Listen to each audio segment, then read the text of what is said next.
Lost, but certainly not forgotten. Tonight, thousands all over the country will honor and remember those who were killed by illegal immigrants. Deaths, they say, were preventable. ABC 15's Ryan Cummings live at Wesley Boland Park, where this vigil in Phoenix is just about to start. And Ryan, there's actually a specific reason why that location was chosen tonight.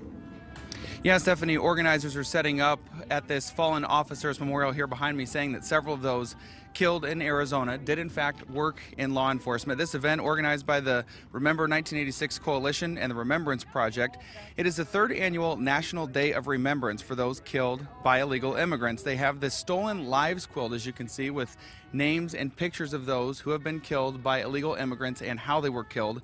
There will also be bagpipes playing and family members holding candles while wearing t-shirts with their loved ones' names on it. Now, those behind the memorial want tougher immigration laws. They say crimes against Arizonans are the result of dangerous enforcement practices and unsecured borders.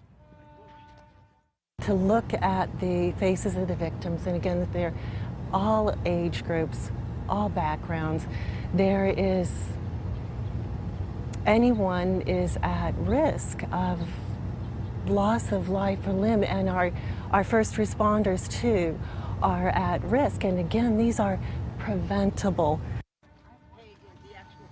Now, organizers say that 44,000 people were killed by illegal immigrants in the past 10 years, and those are the people they are remembering tonight. Now, I did reach out to immigrant rights supporters who question those facts, but Stephanie, we are going to be here tonight speaking with some family members of the loved ones who were killed, and we're going to bring those stories tonight at 10. All right, Ryan, thank you. Former governor of Arkansas and Fox News contributor joins us this evening. Governor, I mean, these stories are so heartbreaking, and it does. Trace is absolutely right. The argument always goes back to, well, this isn't really about his status. This is about the fact that he was driving drunk. Well, no, it's really about the fact that he'd been deported twice. It's about the fact that he was drunk. He was driving with an illegal driver's license. He didn't have a valid driver's license.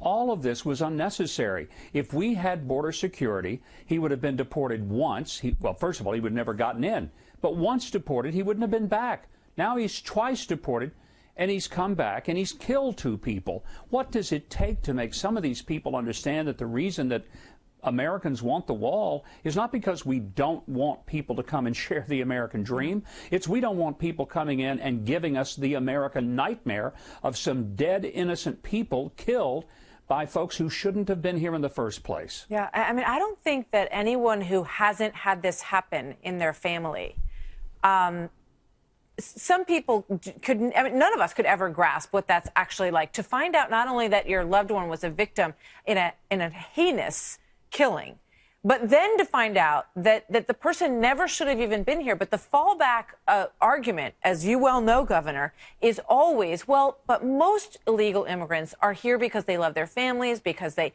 want to be together, they've reunified in this country. But that is not the point, is it? No, it isn't. I'll tell you what, go to the funeral of Edwin Jackson and say that to his family. Let's see how that plays out.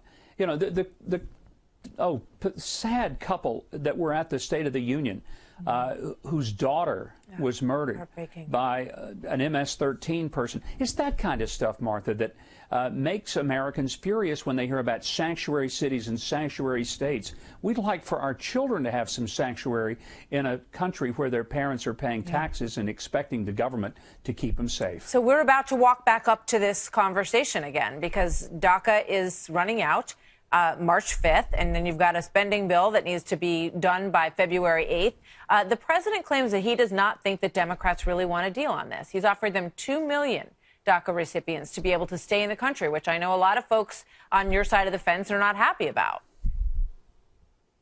Yeah, he gave them 3 times what they were even asking for. He's trying to fix something legally that Barack Obama said he couldn't do. He said it 5 times publicly, and then he turned around and did it illegally, unconstitutionally, by executive order.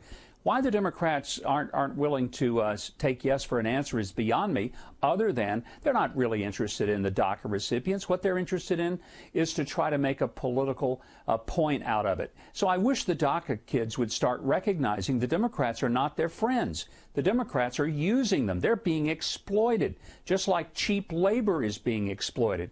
President Trump honestly wants to fix it. He's given indication of that.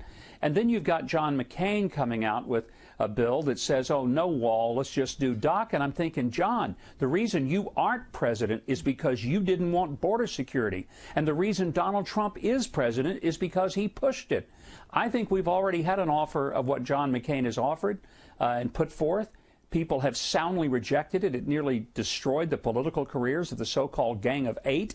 And the last thing we need is to bring up that dead horse again and try to ride it across, the goal line. It's not going anywhere. Nowhere.